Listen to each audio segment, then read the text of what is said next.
be using this warm brown here as well as this sort of wine colored Marsala kind of color.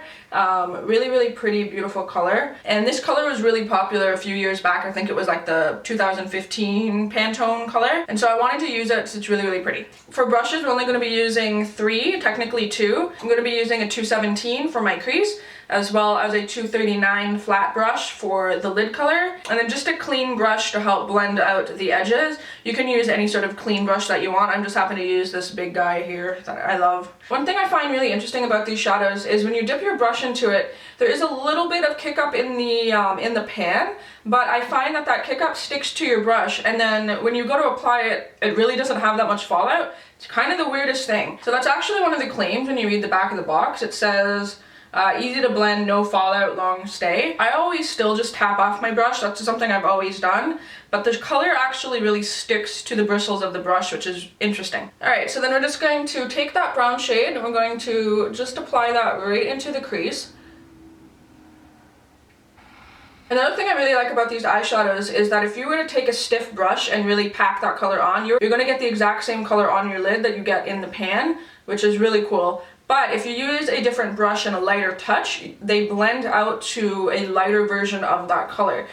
So I didn't use any sort of transition shade or anything in this look, and I just lightly blended it out and used a clean brush to blend it out, and it blends out seamlessly into your own skin instead of getting that sort of patchy thing that happens with some mattes. So I really like that. Alright, so then once that's blended out a little bit, next I'm going to go into this wine color here. I'm just going to use a flat brush and just wiggle my brush right in there. And again, it's just like the payoff is insane. Like, it's just unreal. And the color really sticks to the brush. Like, it's, I don't know, it's fascinating. It's really cool. And so I'm just going to take that and just apply that right onto the lid.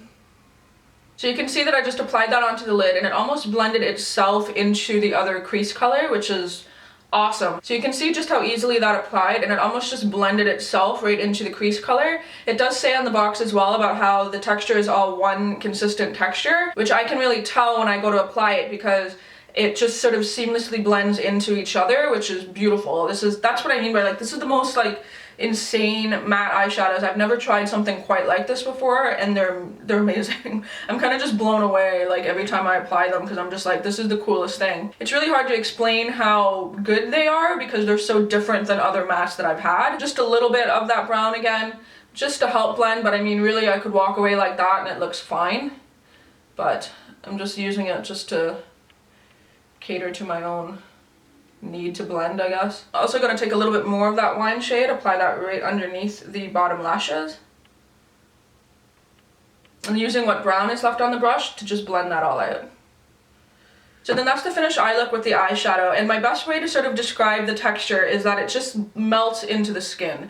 It blends out, it's not chalky at all, it just melts, and like it's the easiest way I can describe it. So then for the rest of the eye, I'm going to apply a coat of mascara to the bottom lashes. On top, I'm going to be using House of Lashes Spellbound.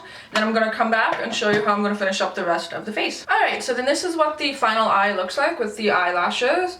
And I know I said I didn't like this mascara that I got before. This is the Maybelline Lash Sensational Luscious Full Fan Effect mascara. I don't think I like this mascara on its own, but it actually works really well on the bottom lashes, and it works really well when you're applying false eyelashes on top, because I find that a lot of mascaras dry really quickly. This doesn't. It stays kind of sticky, and it really lets you press your natural eyelashes into your false eyelashes. So there is a bonus to this mascara, so you know, trying to find the positive in anything, making it work. Alright, so then for the face, I'm actually trying out a new foundation. I got like a generous sample of the Kat Von D Lock-It foundation in the shade 42. Now, this foundation, I'll just go ahead and say, not meant for dry skin, even remotely. I have dry skin, but I take really good care of it and I moisturize it, and it like sucks the life. Like, it's so full coverage, it just sucks the life like right out of my skin.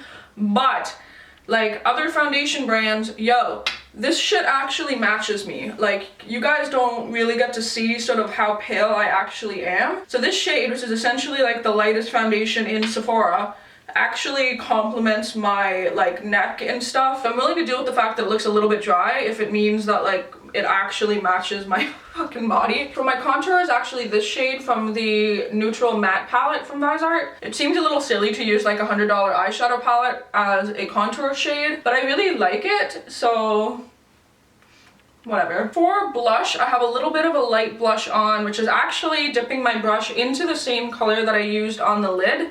Very, very lightly on a very soft, fluffy brush, just so that it gets a tiny bit of color on there. Like, we're talking very small. Be sure to tap it off and then very, very lightly apply that. So it gives just a really nice flush of color, and then obviously you can build that up if you're much deeper than me. Then for highlight, I'm taking Kat Von D Thunderstruck. So then for lips, I've decided to actually pair it with a nude today, which I don't normally do, but I feel like this nude is going to complement it. I haven't paired it yet together with it, but I'm going to see if it looks good. And for that, I'm using Lime Crime's Buffy.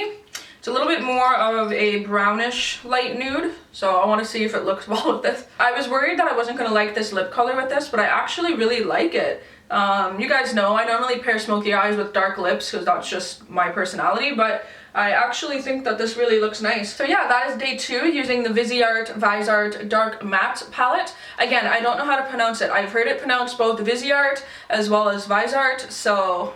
But yeah, so far, really loving this palette. Definitely able to use just the palette alone. The mattes are just unreal. Like, they blend so well. Like, holy shit.